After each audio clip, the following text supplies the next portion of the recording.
Let me come back to one that you mentioned, and that is Kava. So a friend of mine reached out to me recently to get my 2 cents on a new supplement that he is taking in place of his evening cocktail. So he's in his 70s and has decided to cut back on alcohol intake because he sees how alcohol affects his sleep using an Oura ring and other devices.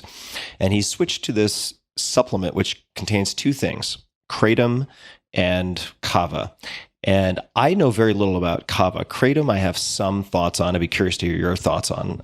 Contains mitragynine, seems to hit opiate receptors. So I believe there are people who abuse kratom who have now developed dependencies that are in rehab. At least I've heard some stories related to that. But I know far less about Kava. Would you mind elaborating on Kava? Sure.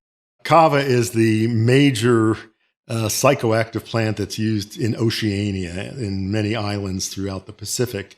It's the very large root of a large plant in the black pepper family. And it has unique chemistry. In many of these islands, people make a beverage from it, originally by chewing the root and spitting it into a bowl and mixing it with water or coconut juice, or now more often drying it and powdering it and mixing it into a liquid.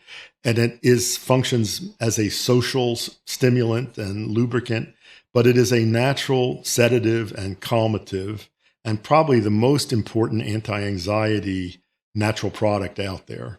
Extremely useful and essentially no toxicity. And so it does not interact with alcohol. It does not interact with other sedatives. It's quite safe, and I recommend it very frequently to people. Do you know what effect, if any, it has on sleep quality?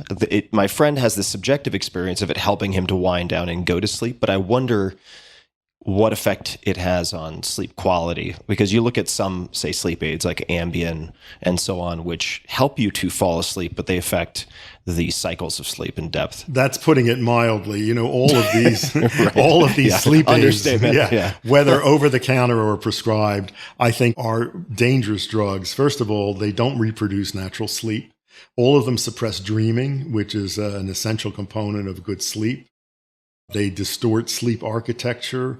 They're addictive, and they interfere with cognitive function. So I think there's really no justification for using them unless for very short-term use because of situational insomnia. But Kava has none of these ill effects. It can be used long-term regularly. I don't know that we have good studies on how it affects sleep quality, but I don't know of any indications that it has any of those adverse effects that the usual sleep aids do.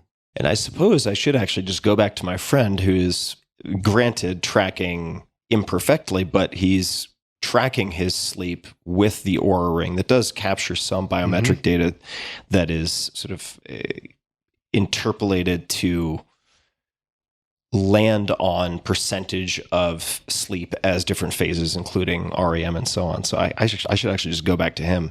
But the problem, Tim, is that he's using kratom also, which is a significant agent. And we really would like to see this with Kava alone, what it does. Could you expand on that, please? Well, I don't know that much about kratom. It's been used in Indonesia, where it's native to help people break opioid dependence. And it has sedative effects and opioid-like effects. I think there is a downside to it. And some concern about people using it in not good ways. But I'm not an expert on kratom.